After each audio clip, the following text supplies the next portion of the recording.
شروع اللہ کے نام سے جو بڑا مہربان اور نہایت رحم والا ہے، اور میں گواہی دیتا ہوں کہ حضرت محمد صلی اللہ علیہ وآلہ وسلم اللہ کے آخری نبی ہیں۔ مولانا شیخ نورجان میر احمدی نقشبندی دامت برکاتم کی تعلیمات کے مطابق نبی اکرم صلی اللہ علیہ وآلہ وسلم پر درود روحانی توانائی کا واحد ذریعہ ہے۔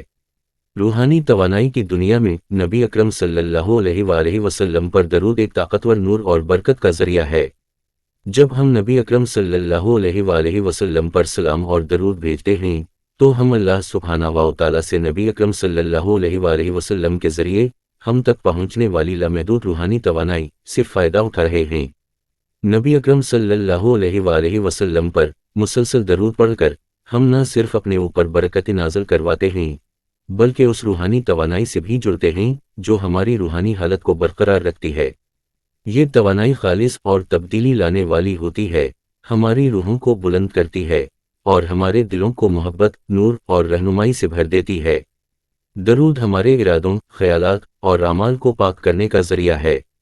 اسے نبی اکرم صلی اللہ علیہ وآلہ وسلم کی مثال کے ساتھ ہم آہنگ کرتا ہے اور ہمیں اللہ سبحانہ و تعالیٰ کے قریب کرتا ہے۔ توانائی کی دنیا میں جہاں مثبت اور منفی قوتیں مسلسل سرگرم رہتی ہیں، نبی اکرم صلی اللہ علیہ وآلہ وسلم پر درود منفی اثرات سے بچاؤ اور ہماری روحانی فلاح کے لیے ایک حفاظتی ڈھال کی طرح عمل کرتا ہے۔ یہ تاریکی کو دور کرتا ہے، شکوک و شبہات کو ختم کرتا ہے اور ہمارے اللہ سے تعلق کو مضبوط کرتا ہے۔ درود کے ذریعے ہم اپنے دلوں میں نبی اکرم صلی اللہ علیہ وآلہ وسلم کے نور کو مدعو کرتے ہیں جو ہمارے راستے کو روشن کرتا ہے اور ہمیں راستہ بازی اور نیکی کی طرف رہنمائی کرتا ہے۔ لہٰذا نبی اکرم صلی اللہ علیہ وآلہ وسلم پر درود کو اپنی توانائی کا بنیادی ذریعہ بنا کر ہم نہ صرف اپنی روحوں کی پرورش کر رہے ہیں بلکہ اللہ پاک کی مرضی اور مقصد کے ساتھ بھی ہم آہنگ ہو رہے ہیں۔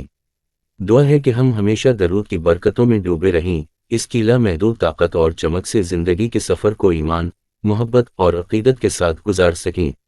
اللہ تعالیٰ ہمیں نبی اکرم صلی اللہ علیہ وآلہ وسلم پر مسلسل درود بھیجنے کی توفیق عطا فرمائے اور یہ عمل ہمارے لیے اس دنیا اور آخرت میں روشنی، رہنمائی اور تحفظ کا ذریعہ بنے۔ آمین۔